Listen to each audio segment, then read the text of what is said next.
നമസ്കാരം.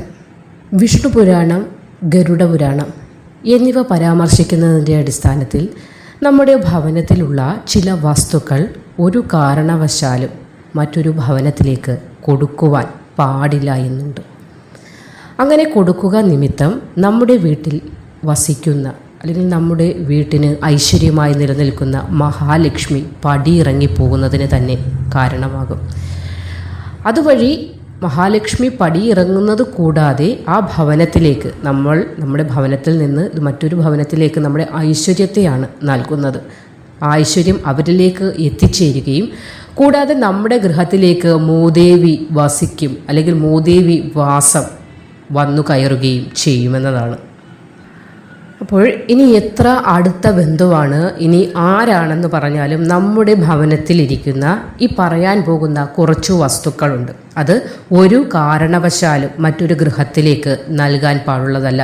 നമ്മുടെ ഗൃഹത്തിൽ വസിക്കുന്നതായിട്ടുള്ള ആ ദൈവിക ചൈതന്യം പോലും ഈ വസ്തുക്കളുടെ കൈമാറ്റത്തിലൂടെ നഷ്ടമാകുന്നതിന് തന്നെ കാരണമാകും. അതുകൊണ്ട് തന്നെ ഇതുവരെ നിങ്ങൾ അറിഞ്ഞോ അറിയാതെയോ ഈ തെറ്റു ചെയ്തു പോയിട്ടുണ്ടെങ്കിൽ അത് അറിയില്ലായ്മ കൊണ്ട് പറ്റിയതാണെന്നുള്ള രീതിയിൽ ഭഗവാൻ ക്ഷമിക്കും. പക്ഷേ ഇനി മുതൽ ഈ വീഡിയോ കേൾക്കുന്നതിന് ശേഷം മുതൽ നിങ്ങൾ അറിഞ്ഞും അറിയാതെയും ഈ തെറ്റ് ആവർത്തിക്കുവാൻ പാടുള്ളതല്ല.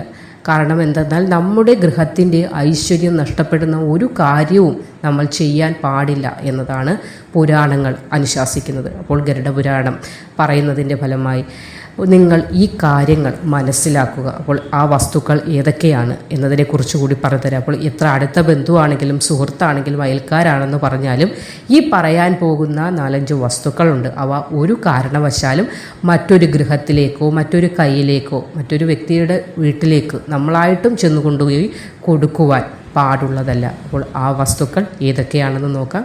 ചാനൽ ആദ്യമായി കാണുന്നവരാണെങ്കിൽ ഒന്ന് സബ്സ്ക്രൈബ് ചെയ്തിട്ട് തുടർന്ന് കാണുക. നമ്മുടെ ഗൃഹത്തിൽ നിന്നും മറ്റൊരു ഗൃഹത്തിലേക്ക് കൊടുക്കാൻ പാടില്ലാത്തതായ വസ്തുക്കളിൽ ഉൾപ്പെടുന്ന ആദ്യത്തെ ആ വസ്തുക്കൾ നോക്കാം. മഞ്ഞൾ, നെല്ലി, വേപ്പ്, വെറ്റില, അതിൽ കറിവേപ്പിലയും വരും. ഈ ചെടികൾ അല്ലെങ്കിൽ ഈ സസ്യങ്ങൾ യാതൊരു കാരണവശാലും പിഴുതു കൊടുക്കുകയോ അല്ലെങ്കിൽ കൈമാറ്റം ചെയ്യുന്ന രീതി അല്ലാതെയുള്ളതാണെങ്കിലും യാതൊരു കാരണവശാലും ഇത് മറ്റൊരു ഗൃഹത്തിലേക്ക് കൊടുക്കുവാൻ പാടുള്ളതല്ല. അഥവാ ഇനി തീരെ നിവൃത്തിയല്ല എന്ന് കൊടുത്തേ മതിയാകൂ എന്നുണ്ടെങ്കിൽ നമ്മൾ ഈ വസ്തുക്കൾ അവർക്ക് കൊടുക്കുമ്പോൾ അവരിൽ നിന്ന് എന്തെങ്കിലും നാണയത്തുട്ടുകൾ പകരമായി നമ്മൾ വാങ്ങാം. കാരണം ഇത് കടയിൽ നിന്ന് വാങ്ങുന്നതിന് വിഷയമില്ല. പക്ഷേ നമ്മുടെ ഗൃഹത്തിലുള്ള മഞ്ഞൾ, നെല്ലി, വേപ്പ്, വെറ്റില തുടങ്ങിയ ഈ ദൈവിക ചൈതന്യം നിറഞ്ഞിട്ടുള്ള ഈ സസ്യങ്ങൾ അല്ലെങ്കിൽ ഈ ദൈവിക ചെടികൾ മറ്റൊരു ഗൃഹത്തിലേക്ക് കൊടുക്കുമ്പോൾ നമ്മുടെ ഗൃഹത്തിൽ വസിക്കുന്ന ആ ദൈവിക അനുഗ്രഹം, ആ ചൈതന്യം, ആ ഭാഗ്യത്തെയാണ് നമ്മൾ മറ്റൊരു വ്യക്തിയിലേക്ക് കൈമാറ്റം ചെയ്യുന്നത് എന്നതാണ് അർത്ഥമാക്കുന്നത്. അതുകൊണ്ട് കടയിൽ നിന്ന് വാങ്ങിക്കുന്നതിനല്ല കുഴപ്പം, ഇങ്ങനെ കൈമാറ്റം ചെയ്യുന്നതിനാണ് കുഴപ്പം. അപ്പോൾ ഇങ്ങനെ കൈമാറ്റം ചെയ്തേ മതിയാവൂ, അല്ലെങ്കിൽ അപ്പുറത്തെ സഹോദരൻ്റെ വീടാണ് അല്ലെങ്കിൽ സഹോദരിയുടെ വീടാണ് എന്ന് കൊടുത്തേ മതിയാവൂ എന്നുണ്ടെങ്കിൽ അവരിൽ നിന്ന് ഒരു നാണയത്തൊട്ട് വാങ്ങുക. അപ്പോൾ നമ്മൾ കാശിന് കൊടുത്തു എന്നുള്ളതാകും, അല്ല ദാനമായി കൊടുത്തു എന്ന് വരികയില്ല. ഒരു നിവൃത്തിയും ഇല്ലെങ്കിൽ മാത്രമേ ഇങ്ങനെ നാണയത്തൊട്ട് വാങ്ങിച്ചത് കൊടുക്കാൻ പാടുള്ളൂ. അല്ലാത്ത പക്ഷം ഇത് കൊടുക്കുകയേ അരുത്. നമ്മുടെ ഗൃഹത്തിൽ വസിക്കുന്ന ആ സമ്പത്ത്, സമൃദ്ധി എന്നിവ ആ വ്യക്തിയിലേക്ക് എത്തപ്പെടുകയും അവരിലെ ദാരിദ്ര്യം നമ്മളിലേക്ക് എത്തുന്നതിനും ഇത് വഴിയൊരുക്കുന്നതാണ്. മഞ്ഞൾ, നെല്ലി, വേപ്പ്, വെറ്റില ഇവയൊക്കെ ദൈവിക സാന്നിധ്യമുള്ള ചെടികളാണ്. അതുകൊണ്ട് യാതൊരു കാരണവശാലും ഈ തെറ്റ് മേലിൽ ഇനി ആവർത്തിക്കരുത് എന്ന് നിങ്ങളുടെ ബോധത്തിൽ നിങ്ങൾ എത്തിക്കുക. കാരണം ഇത് പിഴുതു നൽകുകയോ അല്ലാതെ രീതിയിലേക്ക് കൈമാറ്റം ചെയ്യുകയോ ചെയ്യുന്നത് നിമിത്തം വളരെ വലിയ ദോഷങ്ങൾക്ക് ഇത് കാരണമാകും. അതുകൊണ്ട് ആദ്യമായി ചെയ്യാൻ പാടില്ലാത്ത അല്ലെങ്കിൽ കൈമാറ്റം ചെയ്യാൻ പാടില്ലാത്ത വസ്തുക്കൾ ഇവയൊക്കെയാണ്. ഇനി അടുത്തത് ഏതാണെന്ന് നോക്കാം. രണ്ടാമത്തെ വസ്തു നിത്യവും തിരി കത്തിക്കുന്ന നിലവിളക്ക്. രാവിലെയും വൈകിട്ടും വീടുകളിൽ നിലവിളക്ക് കത്തിക്കുന്നവരാണ് നമ്മൾ. അപ്പോൾ ആ ദൈവിക ചൈതന്യത്തിന് ഭംഗം വരുന്ന രീതിയിലുള്ള ഒരു പ്രവൃത്തിയും ചെയ്യാൻ പാടില്ല. അതുകൊണ്ട് തന്നെ എന്തെങ്കിലും ആവശ്യമാണ്, അതായത് ചില പൂജകളൊക്കെ നടക്കുമ്പോൾ അടുത്തുള്ള വീടുകളിൽ നിന്നൊക്കെ നിലവിളക്ക് ശേഖരിച്ചാണ് പൂജകൾ നടത്താറുള്ളത്. അപ്പോൾ അതിൻ്റെ ഭാഗമായിട്ട് ഏറ്റവും വലിയ അടുത്ത ബന്ധുക്കളൊക്കെ അല്ലേ എന്ന് കാര്യം നമ്മുടെ ഗൃഹത്തിൽ, അതായത് വൈകുന്നേരം ഇങ്ങ് തരാമെന്നും പറഞ്ഞായിരിക്കും ചിലപ്പോൾ കൊണ്ടുപോകുന്നത്. അപ്പോൾ നമ്മളുടെ ഗൃഹത്തിൽ രാവിലെ ചിലപ്പോൾ തെളിയിച്ച നിലവിളക്കാണ്, അത് വൈകുന്നേരം വിളക്ക് കത്തിക്കുന്നതിന് മുമ്പേ തിരികെ തരാം എന്ന ഒരു കണ്ടീഷനിലായാലും നമ്മൾ നിത്യവും അന്തിത്തിരി കത്തിക്കുന്ന ആ നിലവിളക്ക് ഒരിക്കലും എന്ത് ബന്ധത്തിൻ്റെ പുറത്തായാലും മറ്റൊരു ഗൃഹത്തിലേക്ക് ഒരു കാരണവശാലും നൽകാൻ പാടില്ല. അങ്ങനെ ചെയ്യുന്നതിലൂടെ കൊടിയ ദാരിദ്ര്യം ആ കുടുംബം തന്നെ നശിച്ചു പോകുന്നതിന് കാരണമാകും. കാരണം നമ്മുടെ ഗൃഹത്തിൻ്റെ അന്തിത്തിരി കത്തിക്കുന്ന ആ നിലവിളക്ക് അത് നിത്യവും നമ്മൾ ഉപയോഗിക്കുകയാണ്. ആ നിലവിളക്ക് തെളിയിക്കുന്നതിലൂടെയാണ് നമ്മുടെ ഗൃഹത്തിലേക്ക് ദൈവിക ചൈതന്യം തന്നെ കടന്നെത്തുന്നത്. അപ്പോൾ അങ്ങനെ ദൈവിക ചൈതന്യം നമ്മളിലേക്ക് എത്തിക്കുന്നതിന് കാരണമാകുന്ന ആ നിലവിളക്ക് തന്നെ മറ്റൊരു ഗൃഹത്തിലേക്ക് പോവുകയാണെങ്കിൽ നമ്മുടെ ഭാഗ്യം കൂടിയാണ് ആ ഗൃഹത്തിലേക്ക് എത്തുന്നതെന്ന് മനസ്സിലാക്കുക. അതുകൊണ്ട് ഒരിക്കലും നിത്യവും ഉപയോഗിക്കുന്ന നിലവിളക്ക് ഒരു കാരണവശാലും മറ്റൊരു കൈമറിയാനോ മറ്റൊരു ഗൃഹത്തിലേക്ക് കൊടുക്കാനോ അനുവദിക്കരുത്. ഇങ്ങനെ കൈമാറ്റം ചെയ്യാൻ പാടില്ലാത്തതായ അടുത്ത വസ്തു എള്ളാണ്. എള്ള് പിതൃക്കളുമായി ബന്ധപ്പെട്ടതാണ്. അതുകൊണ്ട് തന്നെ എള്ള് ദാനമായിട്ട് ഒരു വ്യക്തിക്കും കൊടുക്കരുത്. കടയിൽ നിന്ന് വാങ്ങുന്ന കാര്യമല്ല ഇവിടെ പറയുന്നത്, വീടുകളിലേക്ക് ദാനമായിട്ടോ അല്ലെങ്കിൽ കടമായിട്ടോ കൊടുക്കുന്ന കാര്യമാണ്. ഇങ്ങനെ എള്ള് കൈമാറ്റം ചെയ്യുന്നതിലൂടെ അല്ലെങ്കിൽ എള്ള് മറ്റൊരു ഗൃഹത്തിലേക്ക് ദാനമായി കൊടുക്കുന്നതിലൂടെ അവരെ ബാധിച്ചിരിക്കുന്ന പിതൃദോഷം നമ്മൾ ഏറ്റുവാങ്ങുന്നു എന്നതാണ് സൂചനയായി മാറുന്നത്, അല്ലെങ്കിൽ അതാണ് അതിൻ്റെ വശം വരുന്നത്. അതുകൊണ്ട് തന്നെ ഒരിക്കലും മറ്റൊരു ഗൃഹത്തിൽ നിന്ന് എള്ള് വാങ്ങുകയോ മറ്റൊരു ഗൃഹത്തിലേക്ക് എള്ള് ദാനമായി കൊടുക്കുകയോ ചെയ്യരുത്. കടയിൽ നിന്ന് നിങ്ങൾക്ക് വാങ്ങാവുന്നത് കാശ് കൊടുക്കുന്നു, നമ്മൾ കടയിൽ നിന്ന് വാങ്ങുന്നു. പക്ഷേ ഇത് അങ്ങനെയല്ല. നമ്മൾ മറ്റൊരു ഗൃഹത്തിലേക്ക് കൊടുക്കുമ്പോൾ നമ്മൾക്ക് അല്ലെങ്കിൽ അത് കൊടുക്കുന്ന ആൾക്ക് ദോഷവും വാങ്ങിക്കുന്ന ആൾക്ക് അവരെ ബാധിച്ചിരുന്ന പിതൃദോഷം ഈ കൊടുത്ത ആളിലേക്ക് എത്തുന്നതിനും കാരണമാകും.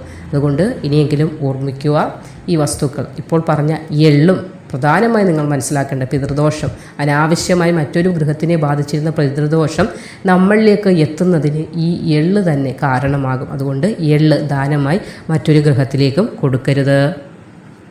അടുത്തത് ശമ്പളവുമായി ബന്ധപ്പെട്ട കാര്യമാണ്.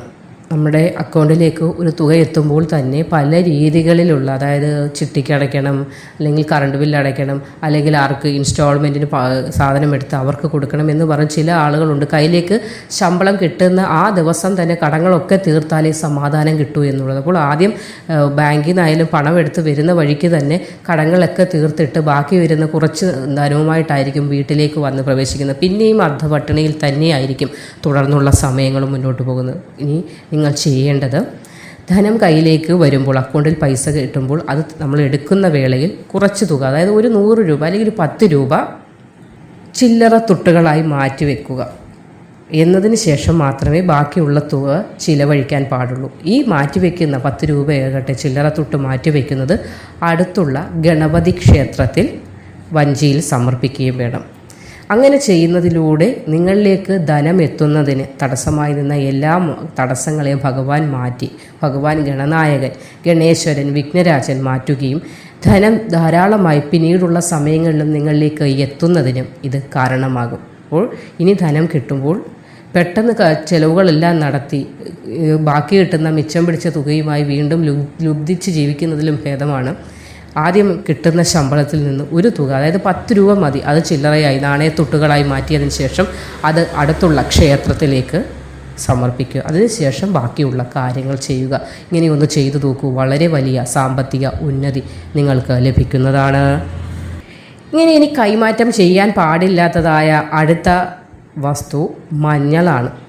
ഇവർക്കും അറിയാം, മണ്ണടി പൊന്നമ്മയാണ് മഞ്ഞൾ മഹാലക്ഷ്മി അടങ്ങിയിട്ടുണ്ട്. അതുകൊണ്ട് ഒരിക്കലും മറ്റൊരു ഗൃഹത്തിലേക്ക് ദാനമായിട്ട് മഞ്ഞൾ കൊടുക്കരുത്.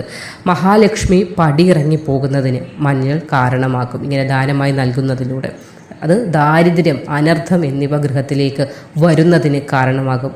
അതുകൊണ്ട് തന്നെ ഇനി ഒരിക്കലും ദാനമായി ആർക്കും മഞ്ഞൾ കൊടുക്കരുത്.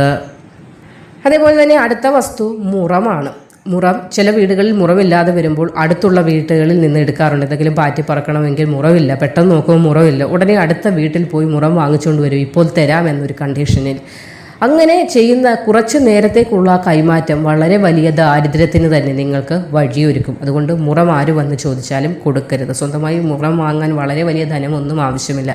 ഏത് വീട്ടിലും അത്യാവശ്യമായി വേണ്ടുന്ന ഒരു വസ്തു തന്നെയാണ് മുറം. എന്തെങ്കിലുമൊക്കെ പാറ്റി പറക്കണമെങ്കിൽ മുറം അത്യാവശ്യമാണ്. പെട്ടെന്ന് എടുത്ത് നോക്കുമ്പോൾ ആ മുറ ഇല്ലെന്ന് പറയുമ്പോൾ ഓടി അടുത്ത വീട്ടിലേക്ക് ചെന്ന് അവിടെ നിന്ന് എടുത്തുകൊണ്ട് വരുമ്പോൾ ആ എടുത്തുകൊണ്ട് വരുന്നതിലൂടെ ആരാണോ കൊടുത്തത് ആ വ്യക്തിക്കാണ് ദാരിദ്ര്യം, ദുഃഖങ്ങളൊക്കെ കുടുംബത്തെ വന്ന് ബാധിക്കുന്നത്. അതുകൊണ്ട് ഒരിക്കലും ഇനി മുറം കൈമാറ്റം ചെയ്യരുത്.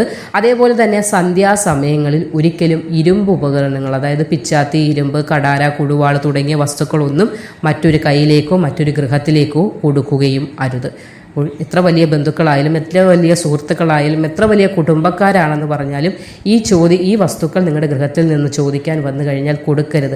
അതും അവർക്ക് എന്തെങ്കിലും വിഷമമാകുമെന്നുണ്ടെങ്കിൽ അവരെയും കൂടി ഇത് പറഞ്ഞ് മനസ്സിലാക്കും. ഇനി അവരിൽ നിന്നും ഇങ്ങനെ ഒരു ബുദ്ധിമുട്ടുകൾ ഉണ്ടാകാൻ പാടില്ല. വേറൊരു വ്യക്തിക്ക് അവരും കൊടുത്ത് വിഷമത്തിലേക്കോ ദുരിതത്തിലേക്കോ ചെന്ന് ചാടാൻ പാടുള്ളതല്ലോ. അപ്പോൾ ഇനി നിങ്ങളിത് ഓർക്കുക, മനസ്സിൽ വെക്കുക. മറ്റൊരു വീഡിയോയുമായി കാണുന്നത് വരെ നന്ദി.